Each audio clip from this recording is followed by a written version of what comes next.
everybody. Welcome to Weekly MTG. I'm your host, Hillary Thompson. You guys have probably seen me on this show before. Blake is taking a very well-earned vacation. We are going to be talking all things The Hobbit today. With me is my friend Annie Sardelis. We're going to be talking about The Hobbit, limited gameplay, and bears of all kinds of sizes. Various sizes. Yes. Thank you, Annie. Welcome. Oh, hello. Hi again, folks. Annie Sardelis, principal game designer, and I was the set lead of The Hobbit. So that meant, signing off the finishing touches on almost every card, making sure limited play is fun, and make sure there are cards for whatever your favorite format is. I'm so excited. Let's dive right in. All right.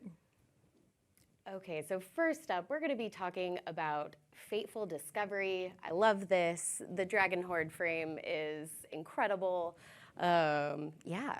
All right, so Fateful Discovery. This is a 5-mana blue enchantment, which does what it says. It's a one-liner, which is always a kind of indulgent thing to get to do. I don't know if you guys know, but Magic has been around for quite a minute. Really? Yeah. And there's me. I know, right? And there's a lot of cards out there. And I think one of the hardest things to do on the design team is try to find one line of text that is worthy of going on a rare or a mythic. And my partner in crime working on The Hobbit, Carmen Klumperens, who did a lot of work on the limited set, came up with this line. And I'm like, I think that's good enough to just be on its own card. Especially when it's like we have such an artifact theme going on with the set, not just treasure tokens, maybe your Hobbit food decks or whatever have you, but we also have a lot of equipment going on. And of course, the One Ring is one of the most notable artifacts ever. So it's like, hey, let's do a really powerful artifact call out here. Absolutely. I love it. Very cool. Also, I'm sure everybody has heard this already too. I know that the red Dragon Horde frame has a missing scale down at the front corner. Just a little teaser for the story lore there. Let's take a look at what's next. I think we've got some lands. Yes. All right, yes. I love a Hobbit hole. Well, yeah, as you can see, I think that's the first line of text in the book down there. In a hole in the ground, there lived a Hobbit. Of course, it wasn't a nasty hole. I don't remember how it went next, but it was a nice one. Yeah, exactly. Yeah, absolutely. The goals for my own home. Right. So when it comes to designing full Magic sets, you always have like this slot in the lands, like the common lands. That's usually like Evolving Wilds or Terramorphic Expanse or something that can just help you fix your mana base. And in this case, I was like, hey, what if we spend just a tiny bit of time on this slot that we usually just go, it's Evolving Wilds next, and try to like jazz it up just a little bit. And of course, the way to jazz this one up is Halfling Cycling. So whenever you have like blank cycling, that means you discard the card and get to search your library, like essentially tutor something right into your hand. Oh yeah. It's super strong, essentially. And so Halfling Cycling, as you know, Bilbo is our titular The Hobbit. But you also see that Gollum in the set is a halfling, and he has quite a few cards you can grab. And of course, there's like the high rarity Hobbits we might have seen, like Belladonna Took and stuff like that. So there's not a ton of halflings. It was just like, this is such a flavorful moment. And if you're gonna make a card to represent the, bag end, like the place where it all started and ended, I'm just like, let's add a little bit of sauce. So. Absolutely, I love it. Halfling Cycling, what a mouthful. But this feels strong. I'm excited for this one. And I love the artwork on this too. So rosy. Yeah, so good. Let's take a look at what we've got up next. I think we're going to be looking at some more lands. Yes. Yeah, these are our common dual lands that we have with nearly every set, and each one, ties into one of our color pairs that you'll be drafting, and also each one touches on a iconic location from one of those 5 factions of sorts, like one of the 5 armies. And so, of course, we have the Elven Kings, like halls for the elves. I think they're all pretty self-explanatory. Sure. The Iron Hills for the dwarves, and Mirkwood. We actually kind of have a little bundle of call-outs on Mirkwood. It isn't just like one-to-one, like wolves, humans, dwarves. Well, it is on most of them. Sure. But on Mirkwood, it's more of just like, the wolves are cool, but there's also plenty of other creatures of the forest that we've seen. I think we saw an old fat spider today. And so I wanted to make sure that if you're playing with a variety of cards in this archetype, that it would also activate for those cards, just because, you can only illustrate so many wolves, so I just wanted to feel like the actual forest of Mirkwood at large. Yeah, the bear, spider, wolf, I love that. Yeah, and it's like, so every archetype, I'll just step through them again here while we have the 2 color lands up, is mostly based around a mechanic. Like blue-green is landfall, green-red is amass, red-white is the new storied mechanic, white-blue is draw 2, and black-green is ferocious, which is control something with power 4. But as you can see, we have the creature type callouts. It's because sometimes your deck will lean a bit more into that mechanical angle, but sometimes you're going to have like a cool rare or like a good density of that creature type that having like these creature type callouts can add a little bit of texture on top of that.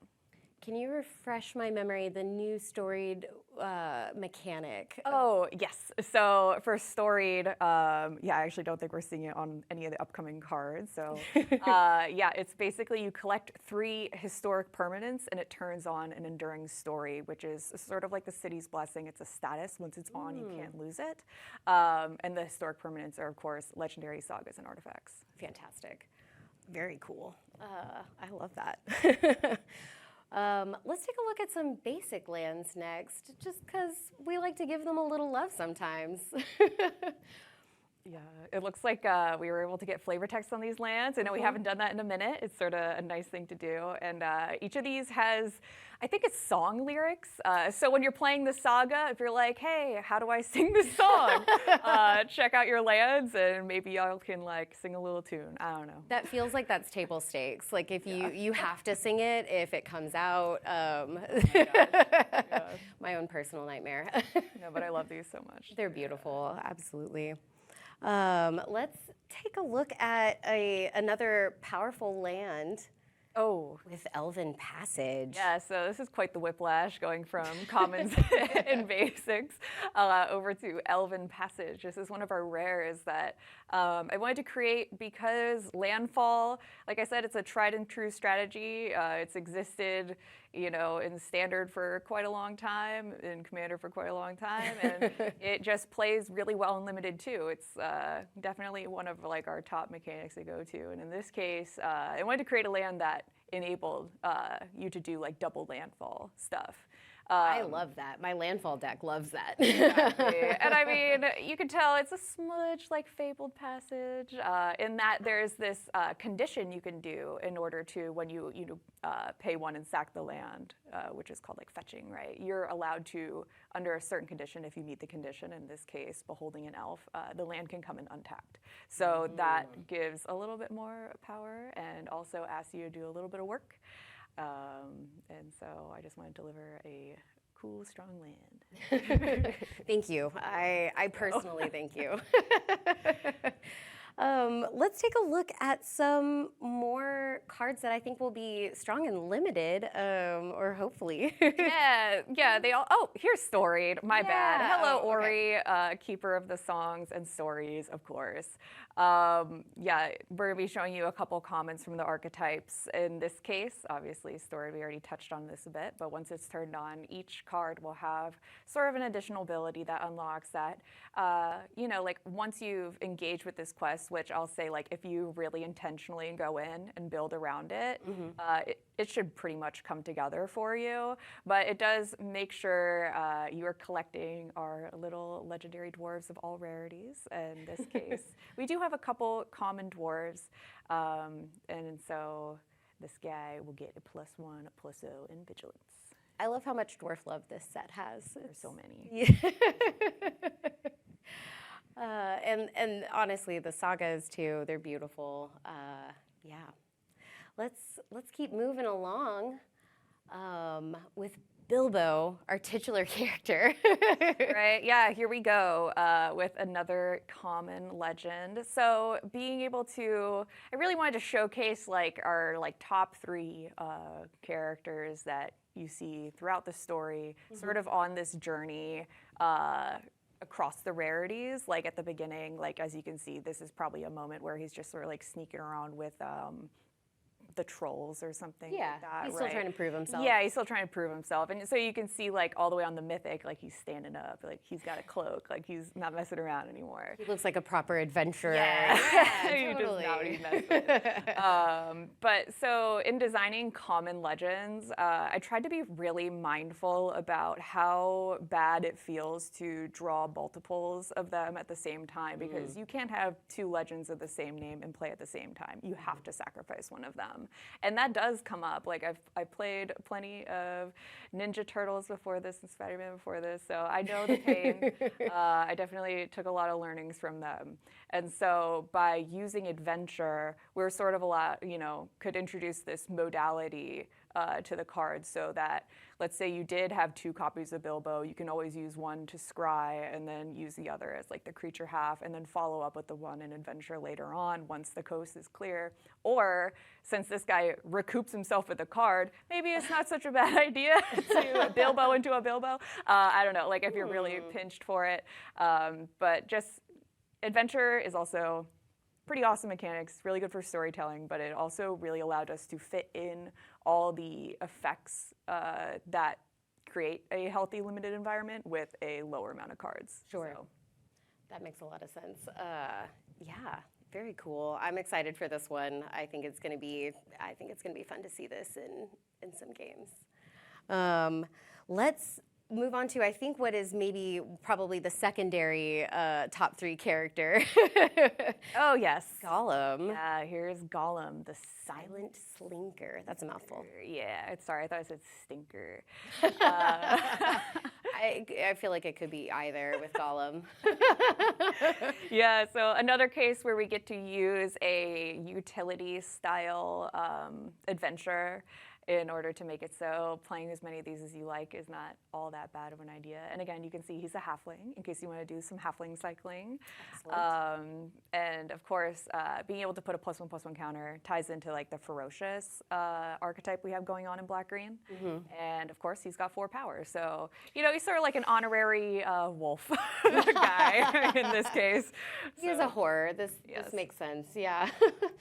Honestly, kind of tragic too, halfling horror. But he's got a fish. Yeah, for his meager meal. I mean, he gains 2 life. It can't taste that bad. No, he likes it.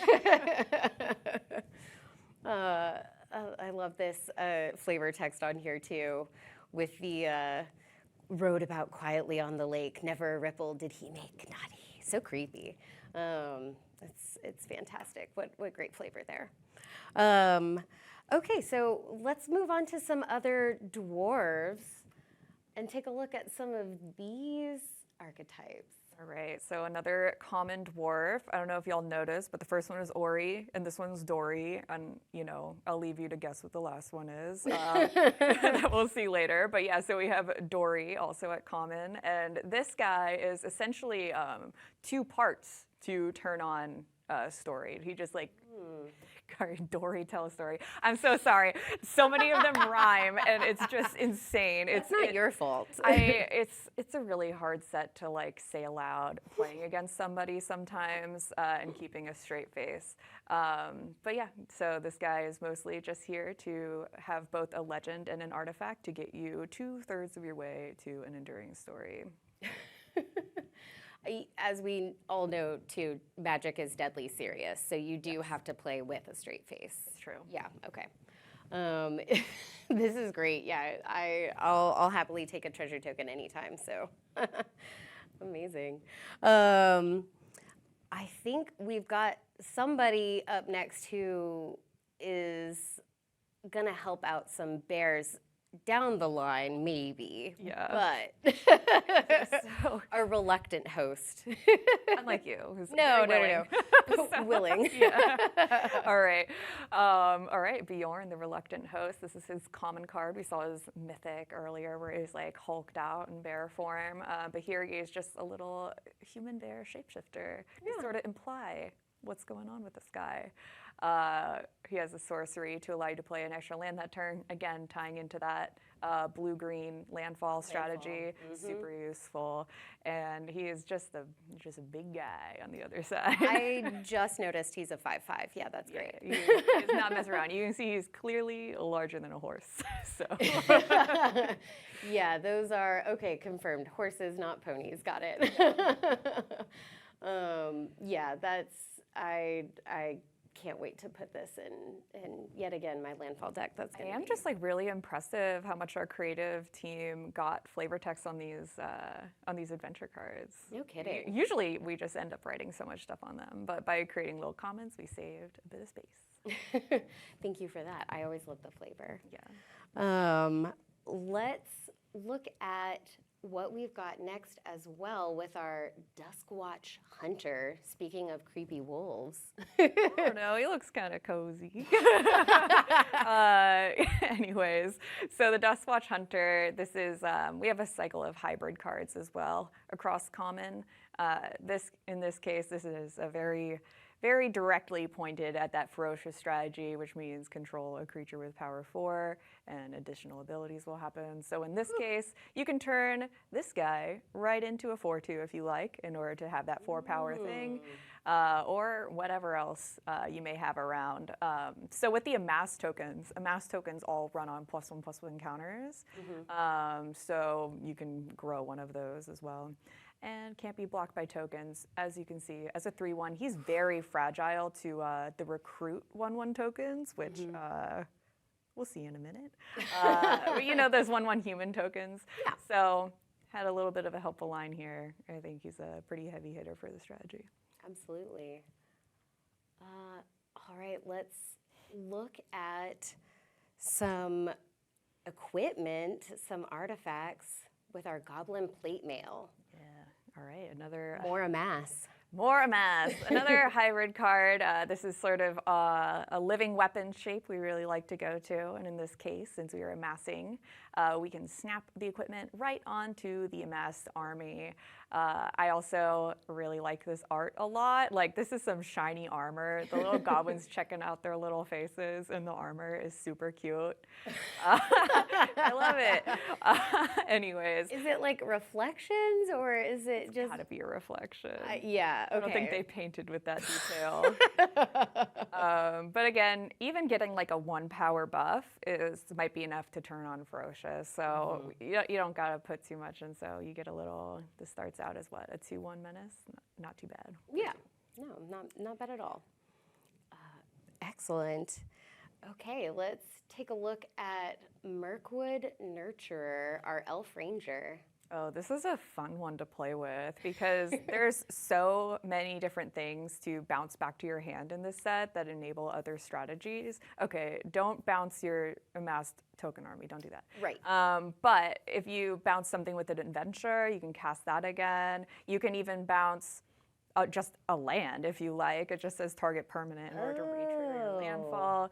So it's there's all sorts of things. Or, I don't know, bounce that living weapon and then play it again. And play it right back. back. Why not? It's just, again, since it is a hybrid card, we really like to make sure there's blendability between the archetypes. And sorry to keep shouting out Ferocious over and over, but this guy would turn into a 4/3 if you did his little thing. Oh, sure. Yeah. Okay, yeah, I see it's Yeah. coming for me now. Yeah. Very cool. Let's take a look at Nori. Did anyone guess that Nori was coming up? I didn't see any correct guesses in chat. Oh no, okay. So now we've seen all at common, Ori, Dori, and Nori. This was sort of, the rhyming group initiative of the Dwarves was put in place by Ethan Fleischer in early vision design. Oh, He was like, oh, these 3 rhyme, they're all at common. These 2 rhyme, they're at uncommon. You know, these are rares, they're both here. I love that. I won't even say who they are, even though y'all can guess. So we tried to maintain that the best we could. It was just kind of fun to put creative restraints on yourself when designing a set and just trying to work around those. It just sort of gives you something more to think about when you come to work, you know what I mean? So I had a lot of fun trying to get these all 3 to stick at common. And so here is Nori, a teller of tales. Okay, so I love that. I love being reminded of what huge nerds I work with, honestly. Okay. No, I mean that in the best way. But that's fantastic. Yeah, Ori, Dori, and Nori. Target attacking creature gains first strike until end of turn, little 2/2. Love it, yeah. Okay. And then as you've been with me, I feel like you are a very patient instructor with all of these. Thank you. Yeah, so last up we're showcasing our white-blue draw 2 archetype. This has mostly humans in it, a couple annoying birds. When this guy enters, it recruits. Again, recruit is draw a card and discard. If you discard non-land, you get that 1/1 human soldier creature token. Sure. Which I assume is the adorable child fishing. I hope so. Yeah. Okay, before we move on to our next cycle, can you refresh my memory of the 5 archetypes that we discussed and how these are going to show up in limited gameplay? Yeah, so again, we have 5 archetypes, just working with a smaller set. It's easier to create blendability between this amount. So again, we have black-green ferocious, have power 4. Your personal Blue-green, favorite, it seems. I guess so. It's just so easy. It's like anytime we do a set where it's have power 4, usually it's in red-green. And it was actually kind of a challenge to get it to work in black-green. Not the green part. The green part's easy. You can make things as big as you want. Yeah. But with black, we mostly relied on amass in order to amass a larger army, right? So there are going to be cards that amass larger numbers, hopefully in black, which is kind of tough to do. I think it was the great ugly looking goblin. It really helps you get there. But yeah, so yeah, just to look for goblins. Yeah. So black, red amass with the goblins. You might be able to tie into ferocious there a little bit. Of course, white, red with storied. This is really relying on all the legendary dwarves and treasure tokens that can be made by almost anything. Sure. White, blue, draw 2, very well supported by the recruits mechanic, and blue-green, of course, landfall elves. So easy enough. Yeah. I love landfall, but that's I think that's my own personal challenge there. Okay, let's take a look at some bears. I was promised bears. The bears, yay. All right, so, okay, I know we've seen quite a few already. We saw Bjorn at Mythic, right? But here's another lineup. So in the Dancing from Dawn Till Dusk, I believe that's the name of the enchantment, it talks about, I'll read just ordinary bear for you, but this is talking about that dance party. I should say there were little bears, large bears, ordinary bears, and gigantic big bears, all dancing outside from dark until nearly dawn. Thank you, Gandalf. Yeah, thank you, Gandalf, for describing each of these bears, which set me out on a task to make sure each of them had a card. Also, thank you, Ethan, for setting me up with this also. Thank you, Ethan. The hardest part with this was to make sure they were actually in increasing size order with how they're listed in that excerpt from the book. I kept trying to say, oh, I don't think ordinary, it just says ordinary. Yeah. Of course it has to be a vanilla if it's ordinary. Right. That's fine. But I'm large. All bears can be large, doesn't really matter what size. But no, seriously, in playtesting, they're no, it has to go little bear, ordinary bear, large bear, gigantic big bear. And I was like, oh my God. So I kept moving stuff around until we came to this lineup. And now you're finally seeing the largest bear in Magic the Gathering. I know y'all were calling us out saying like, oh, March of the Machine has an 8/8. I saw you guys. I saw that. This is a 10/7. Cannot be countered. Hexproof haste. Excellent. It's so big. Yeah. No, these are no joke. And of course, little bear can just, you know, this one has the most explicit bear call out in the set.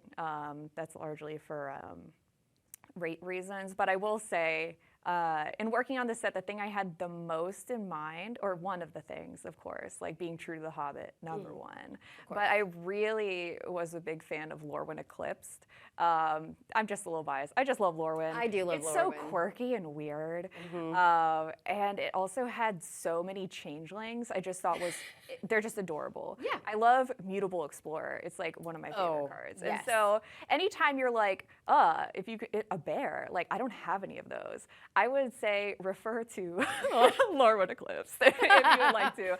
And I also wanted to play up more of their archetypes, delivering hybrid or like black and red cards for the goblins, as well as a couple more elves as well.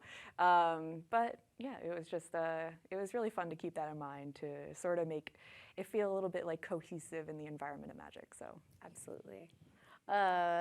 I love this. I did not know that. I hadn't thought about the Lorwyn Eclipse tie-in there either with changelings. That's a lot of fun. And thank you personally and to Ethan for bringing us more bears. I'm never going to be mad about that. Yeah, he's definitely more of the bear guy. I remember like before Modern Horizons 1 came out, which really like kicked the bears into high gear, or like, you know, brought them into big popularity. Like Ethan was jamming his bear deck all day. Yeah, it's definitely part of his agenda, but I don't mind. No, me either. Excellent. Well, we kind of had a shorter time today, but I hope you guys enjoyed talking through some limited archetypes, getting to hear directly from Annie about what is going to be fun to play and how we thought about putting it into the set. I always appreciate and love any opportunity to hear about the intentionality behind how we bring Magic gameplay to life in our various themes and worlds and everything. So yeah, thanks for letting me get in the weeds a little bit. Literally anytime. Talk about design all the time at work and don't go do it too much. I'm always going to poke you to be like, okay, but wait, tell me about this thing again. Yeah. No, I was just hoping to deliver some fun cards. You know, The Hobbit is such a fun story, and I will always say one of my favorite things about Magic is when there's just like a weird little animal. Like, I'm gonna be honest, I am just sort of, that's why like Bloomburrow is such a hit. Oh too, yeah, we love our weird little guys. Yeah, we just love animals here, and so I know maybe y'all are getting a little tired of the bear thing. That was the last of them, I promise. But animals are great. The internet's gonna remember that, I think. Annie's promised. Amazing. All right. Magic the Gathering, The Hobbit releases everywhere August 13th. I'm very excited to play this. Annie, thanks again so much. I really appreciate having you. Weekly MTG will be off next week, and Blake will be back on August 11th. Sorry, we're off next week. That's what it is. August 11th. Thanks, everybody, and have fun playing The Hobbit. See ya.